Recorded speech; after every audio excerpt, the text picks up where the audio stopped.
Tell no one. Trust no one. And whatever you do, don't even leave a trace, for God's sake. Not even a footprint in the candle wax. Long before spy agencies, there were monks, poison rings, and double crosses in candlelit castles. In the shadowy world of kings, popes, and backstabbing nobles, medieval spies lived double lives filled with deception, danger, and almost certain betrayal. Forget high-tech gadgets. These agents risked torture, public execution, and getting played by their own side. Once, one spy got caught because someone whispered his name in a church pew. He didn't make it to the trial. Well, this story dives into one real spy's rise, fall, and fate, and why being discreet also meant dying unheard. So, you were born somewhere around 1274 in Venice, where the air reeked of salt, spice, and just enough sewer to keep the tourists away. And actually, you were not born into war. You were born into noise. And yeah, it sucks. And in the middle of all that chaos, you, just as silent as a dead pope. Your father ran a spice stall, which basically meant he sold weird powders to tourists and called it exotic healing. And your mother, she ran a candle shop, except it wasn't really a candle shop. It was a bookshop in disguise. A walking library pretending to sell wax and wicks to avoid certain kinds of attention. The stabby kind. Just kidding. And she taught you languages. Arabic, Latin, Greek, and the most dangerous language of all, freaking silence. Because silence, my friend, is the only language politicians and assassins both understand. By 10, you could read 4 dialects and 20 faces. By 12, you could tell if a man was lying just by how he scratched his ear. And Venice? Oh, Venice was perfect. A city built on secrets, greed, and absolutely no building regulations. Then one day, everything changes. A customer walks into your mother's so-called candle shop. He's a Templar knight. Filthy, bleeding, smells like someone tried to cook a ham inside his armor. He slams a leather satchel on the counter and out of nowhere, he just grunts, "Codex 73. And you were like, what the actual? Whatever. The one so dangerous, the archivist pretended it didn't exist. Your mother freezes. She stares at him, then you, then back at him like he just farted on sacred ground. Disgusting. And that night, she just burned all her ledgers and the next morning, boom, she disappeared. Gone. But why? And you're 12. Do you cry? Of course not. Venetians don't cry. You probably charge people to cry for you. Instead, you open the satchel, and inside you find papers, maps, names, and a note written in your mother's perfect script. You are now the observer. You are not to exist. If you are discovered, deny everything, because Venice depends on it. And stop slouching. What the hell does that mean? And that's how it began. Not with a sword, not with revenge, but with a smirk and a disappearing mother. Because in Venice, survival doesn't come from fighting. It comes from watching, waiting, and knowing exactly when to vanish and strike. And now you realize you were never just a boy. You were the silence between secrets, the pause before betrayal, and the last thing someone sees before they suddenly fall into the canal. Actually, Venice didn't raise you. And now when you think of it, you're 12 years old, you speak 4 languages, you know 50 ways to lie, and if someone asks who you are, you smile and say, no one. That's how you're officially recruited by shadows. The Republic of Venice is not just a floating empire of silk, spice, and suspicious smells. It was a mafia in marble. It's Europe's most ruthless information syndicate with prettier buildings. And at its heart lies the ufficio segreto, the secret office. Because apparently espionage cabal didn't sound elegant enough in Latin. Actually, your mother didn't just sell candles, she sold intel. And when she vanished, you thought maybe the game ended there. But you were wrong. And at 13, they came. But this time, not with black hoods or dramatic threats. Oh no, Venetians don't do drama. They do simple damn contracts. They were 2 men in velvet hats and just one sentence. Serve the Republic or disappear like your mother. So, naturally, you chose the option that didn't involve getting stabbed and dumped in a canal. You chose survival, which in Venice is just another word for complicity with flair. And then the training began. Not swords, not crossbows. That would have been too honest. No, this was subtler, dirtier, more Venetian. And then, suddenly, you learned how to forge a bishop's seal using squid ink and crushed beetles. Meanwhile, modern spies? They just send a WhatsApp and call it espionage. You learned how to poison ink, so letters committed suicide mid-read. You learned how to hide an entire map inside the hem of a nun's robe, without the nun knowing. Oh, that sounds interesting enough. And you were taught the sacred art of microscript, hiding vital intelligence inside a monk's margin notes so it looked like he was just really bad at Latin grammar. And for accents, you could mimic an English merchant with just 3 vowels, a raised eyebrow, and the unshakable belief that he's always right. You then just learned to make an Ottoman trader's signature using dried fish scales and self-confidence. You started eavesdropping using a pewter spoon and a wine barrel. And you even started to smuggle messages using nothing but lace, honey, and a poorly drawn saint. Now, that's an interesting job. They taught you how to disappear in a crowd by becoming the crowd. You weren't seen, you were noticed, then forgotten. At least you're not a killer, though. Killing is messy, and Venice hates a mess. You are worse. You are a mirror. You reflect exactly what they want to see, and the only reflection you leave behind is someone else's ruin. Sometimes a clueless apprentice, maybe a clumsy noble's son, or just a dumb foreigner who barely speaks the language. Until you are gone. With their secrets, with their maps, with everything they weren't supposed to say out loud at that brothel in San Paolo. But well, the good news is, you don't have enemies. Just some people who don't know you have already ruined their week.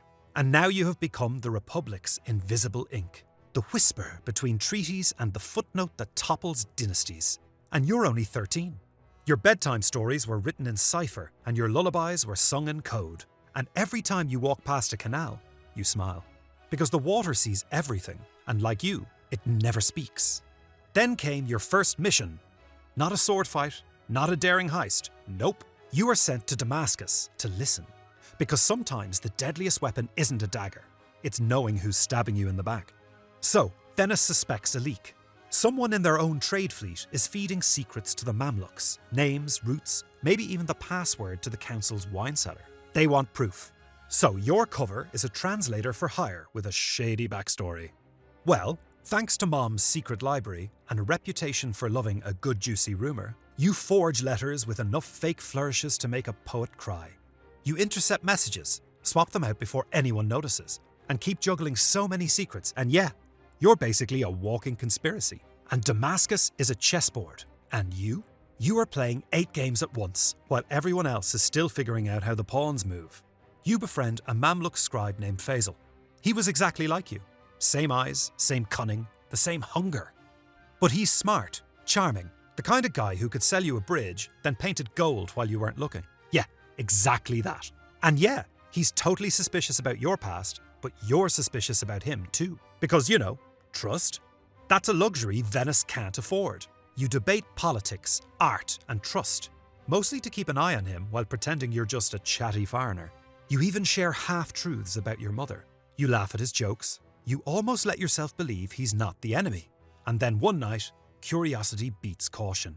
You sneak into his quarters, and you find the proof you wanted. He's been handing your letters straight to Cairo. Every whisper you captured, every secret you sent back to Venice, compromised. He betrayed you. But then, as you were about to leave, you catch a glimpse of a hidden journal. And in it, a shocking confession. Faisal isn't Mamluk at all. He's Venetian born. Your mother's secret son, your half-brother, who was sent to spy on you. The betrayal wasn't just political, it was family. Mom! Really? But here's the thing about spies. You don't get to cry over spilled ink. You rewrite the story. You forge a new letter to Venice. Just blame some hapless merchant. And then painted Faisal as the loyal ally who tried to warn you, but died heroically while helping you escape. A perfect lie. And then, you vanish. Because the game doesn't end with betrayal. It starts there. And to be honest, you really can't do anything about it. You don't just survive. You become the story they tell when the truth is too dangerous to speak out loud. And back in Venice, you expect a hero's welcome, and instead, you get summoned. Not by some messenger, but by the Doge himself. Yes, the Doge, draped in velvet and suspicion, like a cat who just found his favourite fish missing. He'll go like, "How was the mission compromised? Who betrayed the Republic?" His voice is super calm, but you smell the desperation behind it. You give him what he wants. Names, letters, motives. all doctored and perfect lies dressed as truth. You saved the mission. They gave you nothing. Not even a thank you. Just silence and another scroll to deliver. A promotion. Well, this is definitely not that good. Now, yeah, welcome to the House of Whispers. They say it's haunted, but that's just the guilt talking. It sits beneath the Venetian court, a low-ceilinged, candlelit chamber that always smells faintly of ink, mould, and secrets. You don't gather information here, you rewrite reality. And your job here is to craft alternate truths. If you want a nobleman gone, just forge a trembling, teardrop-stained confession naming his traitor. If you want to ignite a war, mimic a French bishop's handwriting and accuse the Pope of heresy. Sign it with enough flourish and incense and boom! Bloodshed. All legal, technically. So, if delivered to the right hands, lies don't just spread, they become the law. In this world, ink is a weapon. Just one stroke is sharper than any dagger. And yet, it gets to you. You walk through the alleys of Venice and wonder, which whispers are real? Who's really buying fish, and who's just here to slip messages in gutted bellies? You hear confessions in church. Are they really sins? Are coded intelligence reports in disguise? Even your own face becomes a stranger. Your reflection stares back like it's someone else's secret. You've worn so many accents, borrowed so many lives. You stare into the mirror and don't even know which lie is yours anymore. And every night, faceless face. The man who betrayed you, who knew literally everything, who knew your codes, trusted your silences, and sold them anyway. He once told you secrets were sacred. Turns out yours were for sale. He haunts your dreams like a ghost who still owes you something. The truth. Because in Venice, truth is a luxury. You know. And you're the mirror that bends it. Years pass. Now you're older, slower, and definitely more paranoid. Every shadow mutters your name. Every creak is a question mark. Then suddenly, a message with no wax seal for you. Just 5 words. Your mother is alive. Genoa. Alive? Held captive. Used as bait. It's a trap, obviously. But spies don't walk into traps. They turn them, twist them, weaponize them. So you head to Genoa, not as yourself, but as a smug Flemish banker with a taste for bribes and bad wine. You bribe 3 guards, poison a 4th with wine laced with monkshood, and then you drop your masterpiece, a forged letter accusing the Genoese admiral's brother of treason. Within a day, the prison eats itself alive. Brothers turn on brothers, swords clash in candlelight. And all in the chaos, you walk through smoke and screaming like a ghost no one sees. You find her, older, bitter, alive. The walls of the cellar seem to shrink as you stare at each other, 2 shadows of the same past. You offer escape. She laughs, dry, joyless. I'm not a prisoner, not in the way that matters. And now you are confused. What does that even mean? You reach for her hand anyway. She doesn't take it. She refuses. She stares at you, eyes steel, voice hollow, and said, once you become a ghost, you don't come back to life. You want to argue, but the silence between you says more than words ever could. Then, as if the weight isn't heavy enough, she said, there's something else. The words are soft, but they hit like thunder. You feel it now, a strange, sick chill crawling beneath your skin. She's not done, not even close. Her gaze drifts, not to you, to the dark, to something long buried. You freeze. She doesn't look at you when she continues. Maybe she can't. There's one more sun. A pause. Too long. Like the air's holding its breath. Not you, not facial. Your spine stiffens. No. It can't be. You shake your head, just slightly, as if that can make time rewind. But the world is already tilting. What are you even saying? And then she looks you dead in the eyes. Stone, steel, shame. The Doge. You don't breathe. You can't breathe. Your mother's next secret son. The man who's haunted every step. The name whispered in every shadow. The Doge. Not an enemy, not an outsider. Family. Blood. And you were never the only piece on the board. You were just another move in his game. The true puppet master behind the scenes. Wait, what? Seriously? The plan was foolproof, except for the minor detail that fools are involved. And what can you do? You leave. Alive, but already lost. And just like that, you weren't the silence between secrets anymore. You were the secret itself. Well, ghosts don't get second chances. but sometimes they get revenge. That night, back in Venice, you burn every forged letter you ever made. They curl and blacken in the flame, lying reduced to ash, floating like curses on the lagoon wind, because some truths are too dangerous to reveal, and some lies too dangerous to let live. And now, when you look back, it's all connected to your family.